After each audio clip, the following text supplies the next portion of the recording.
So if we believe, if we have our beach, if we're sitting there and we have this peace now, that all of the story that God has had for us, and now everything looking ahead now, we can look at the story and say, wow, now I'm sitting in this stillness, I'm sitting in this faith and this trust and the fullness of who God is.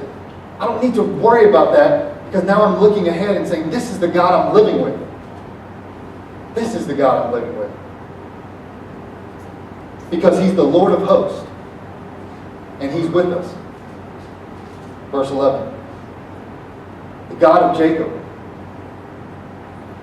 is our refuge.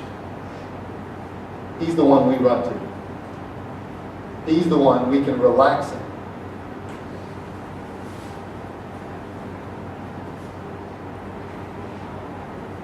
But doesn't it come back to faith, though? Although you can hear this today, and you can hear the stories, you can hear somebody else's personal story. I mean, I told you my story about the for sale sign. You're like, oh gosh, I seriously use that. Doesn't it come back down to, it's my faith. I have faith that God fights for me. He's created. But doesn't it come back to this? Doesn't it everything come back to your belief on who God is? Your belief on whether the story of Gideon in 300, where he narrows down 300 to fight 115,000 people army. He said, no, just 300 will work.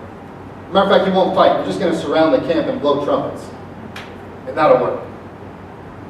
Or doesn't it come down to faith that actually was God? Doesn't it come back down to faith that He's the one who fought for King Hezekiah?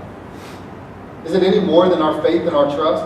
But we struggle with this because it's hard for us to grasp it. It's hard for us adults especially. Oh, kids, they're having fun. Let's put our kids in there because they have fun, full faith. They're just amazing, you know. But for us adults, as we're growing up into the chaos of the world, and we're watching the news, and we're seeing the war, and we're trying to find our own truth, we want something we can hold on to.